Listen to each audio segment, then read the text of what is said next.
What's up, you guys? Sickabells here, and today we're going to react to a video called Top 10 Movies That Mixed Live Action and Animation. Now, to let you guys know on this one, I love these types of movies that mix action and animation together.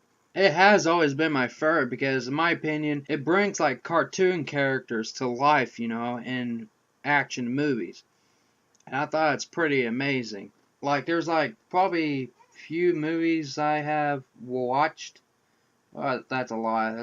There's like probably 5 or 4 movies that I watched that involved live action movies. One is The Last Action Hero with Arnold Schwarzenegger, Rockadoodle, Space Jam, and Who Framed Roger Rabbit. Those are the movies that I love, and the movies I grew up with as a kid. But I'm kind of curious what other movies that are on here that I may remember or may not. I don't know. But anyways, let's check out this video. So, let's get to it. They're the movies that bring together the best of both worlds. Welcome to WatchMojo.com, and today we're counting down our picks for the top 10 movies that mixed live action and animation. Before we begin, we publish new videos every day, so be sure to subscribe for more great content. For this list, we're taking a look at movies that feature a captivating fusion of real-life performers and animated characters. Mary Poppins. Number 10. James and the Giant Oh Peach. my god, James and the Giant Peach. I totally forgot about this movie. Sharing Roald Dahl's same offbeat whimsy I love and James dark and the humor, Giant Peach. Henry Selick of The Nightmare Before Christmas fame was born to bring James and the Giant Peach to the big screen. The film starts off in live action, which might throw some audiences for a loop at first. The story then shifts to Selick's trademark stop-motion puppetry as James enters a giant peach and meets a colony of colorful insects. I remember it. That's the life for me. What ensues is a dreamlike adventure in which James' wildest fantasies, deepest fears, and reality collide, producing a new fairy tale for the ages. That explains reality. Cheers for James. Hip hip. Hooray! Hip hip. Hooray! Hip hip. Hooray! Number 9. The SpongeBob SquarePants movie. Oh, good god.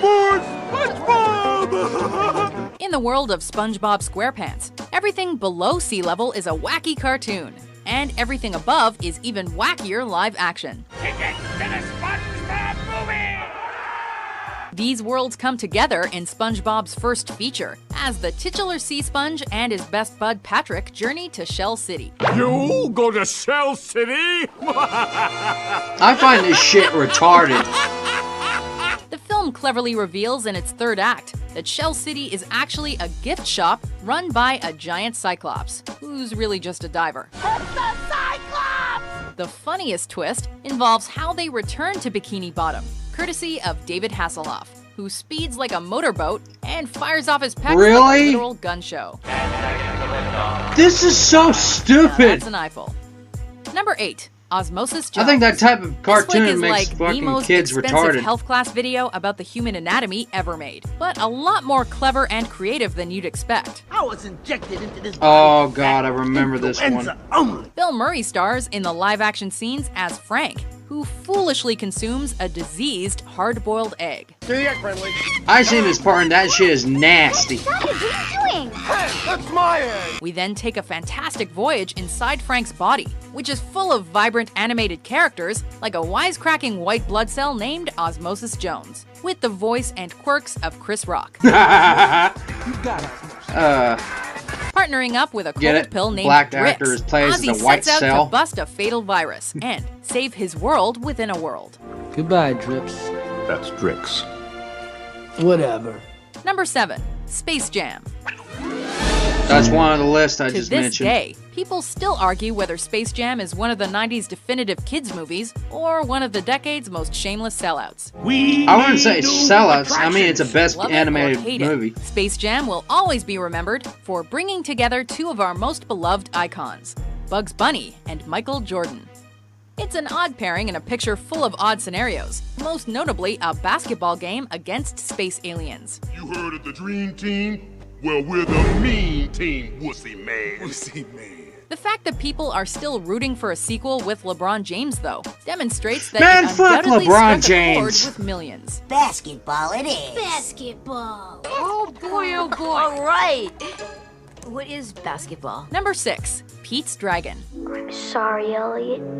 I didn't really mean that. It's just, I don't know what to do. Pete's Dragon doesn't get as much attention as some of Disney's other live-action animation mishmashes. Even if you've never seen I the love film, though, Pete's Dragon. chances are you at least recognize the jolly green dragon Elliot. Whether invisible or in plain sight, the dog-like dragon lends himself to plenty of inventive setups and effects. Number 5. Enchanted. Floor is yours, honey. Presenting my one true love, my prince. Enchanted You know she's on embraces meth. Disney's tradition of classic fairy tales, but with a refreshing self-aware If you're talking to edge. animals and the animals talk back, yeah, you're on drugs. The film opens in a delightfully hand-drawn sequence where the delicate Giselle and gallant Prince Edward instantly fall in love. Giselle gets a dosage of reality, however, once she's transported to the live-action realm of New York. You see, I've been wandering Although the really animation's all along not that tonight, bad. And I'm afraid nobody's been very nice to me. Yeah, well, welcome to New York. Thank you. With And you wonder why pitch-perfect no one is mannerisms nice and to you timing, because you're too Amy damn Adams stupid. makes you truly believe she's an animated princess brought to life. She further brings great empathy to a lovable character in a genuinely heartfelt romance that becomes much more than a satire.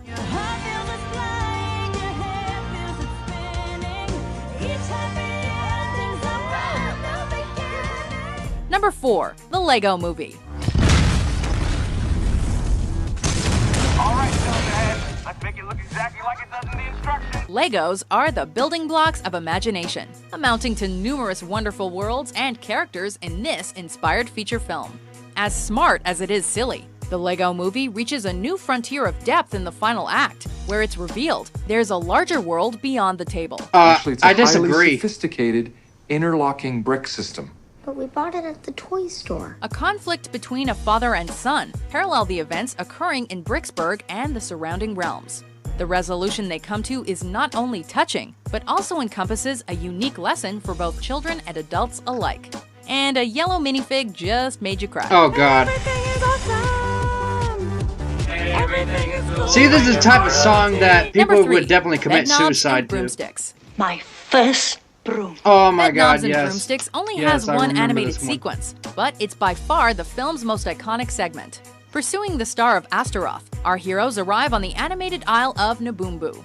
They engage in a whimsical musical number under the sea and an energetic soccer game on land. While the animation is, of course, stellar, what's really remarkable is how committed Angela Lansbury and David Tomlinson are to their performances. Don't try anything with the bed knob till I get back. We believe King Leonidas is there because they believe he's there, making the experience even more magical. Oh, please. That's what make the movie so great. Why, yes, thank you. Number 2. Mary Poppins. With top-notch effects for the time, Mary Poppins made audiences believe a woman could fly with an umbrella, Which and is laughter retarded. could make you float up to the ceiling. What's the name of his other leg? Since dancing I don't penguins see how and that's racing funny. carousel horses are harder to pull off in live action, however, the film takes us into a stunning chalk drawing world where anything is possible. Oh, well, I wouldn't get... There probably aren't words to describe your emotion. Now, gentlemen, please. Although P.L. Travers, the creator of Mary Poppins, was fervently against the use of any animation, we're eternally grateful that Walt got his way. Otherwise, the film would have been deprived of its most supercalifragilisticexpialidocious moments. Oh god, don't. It's supercalifragilisticexpialidocious. No, not listening to that Even though part. the sound of it is something quite atrocious. If you say it loud I enough, hate you'll always sound sing-alongs. precocious. Supercalifragilisticexpialidocious. Before we get mixed up with our top pick, here are some honorable mentions. These evil forces, they're bad people. Relax, sister. I don't know the meaning of the word fear. Say your prayers, dude. Fear, noun, a state of terror. Well, don't you see? Cool. Yes. Believe it. I remember this one. Alice. Number 1. Who Framed Roger Rabbit? Another movie I mentioned. Luther! This wasn't the first film to mix live action and animation, but its flawless union set a new standard for all the hybrids that followed. Roger Rabbit accomplishes this through utterly convincing effects, performances, and animation by Richard Williams, immersing us in a wonderland that feels all too believable. Hey, Comfort, son, you're not the first man whose wife played patty cake on him.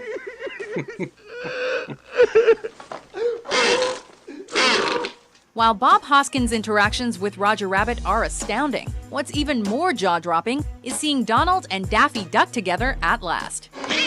I'd say that's the best moment. Understand what this duck is saying? It's the ultimate movie for anybody who loves animation, reminding us how real toons truly are, and kicking off the Disney Renaissance in earnest. Mustangs! Don't think I'm the only one for me! You'll see! We'll ride them up this piddling picadillo! We're gonna be happy again! You got that? Happy! P-P-I!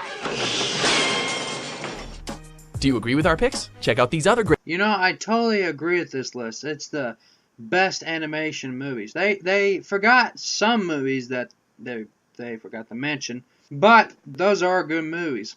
All of them are great. All of them are just fantastic and all. Well, except SpongeBob and Legos. If everyone is going to get pissed off at me after I dislike those two movies, I'm sorry, but that's my opinion. But yeah, back in the day, they put a lot of texture into drawings. They actually committed the cartoons. They put a lot of details in the background and a lot of textures on the animated character. That's how great cartoons were back then.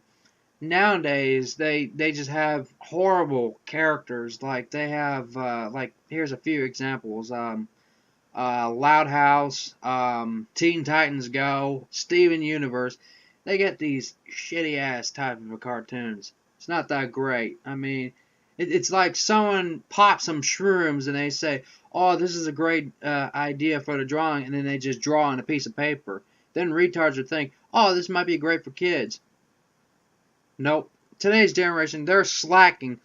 And I just found out that the animator who created Spirited Away, he's also pissed off at today's generation because he went to this college, right? And he was just watching the examples on their ideas. They said they want to add animation, and they had like some sort of messed up undead corpse just walking on his head and his arms and kicking his leg across the floor. And on his translation, he said that he was disgusted of the video. He wasn't very impressed. But they pop off and said, well, it's just a project. We're not going to release it at all. I mean, to them, it means nothing. Today, they're not committing their drawings anymore like the people did back then. And now, it actually hurt the animators' feelings because they asked the students this question, and they said, what would you do once you graduate? And they said, well, we're going to let a machine to draw like a human in order to make animation. People these days, they're putting their lives on machines now, or robots. They're dedicating their lives to them in order to do the things that they do as well. But here's the thing. Mankind is slacking. They are slacking their abilities in order to make creation. Me and that animator had the same idea. I mean, a lot of people has to draw a cartoon characters or do whatever by hand. Don't let a machine do it because they obviously they don't know any difference. They're going to mess up at somewhere in time. People, they need to wake the hell up and realize that they're slacking. They're being lazy. And it's not helping them. It's only killing off what's left of whatever kind. Like, for example, like either you're doing with food or you're doing with animation. It's dying. You're killing it slowly. When it comes to that point, it's the end of animation. It's the end of art. It's the end of whatever that man has invented. But that's my thought. I mean, I like animation. It's just that I don't want to watch it go down to waste. Anyways, I hope you guys enjoyed this video. If you do, comment below, subscribe, share, give it a thumbs up. do whatever. And if you guys want to check out the original video, the link will be on subscription down below. So, thanks for watching.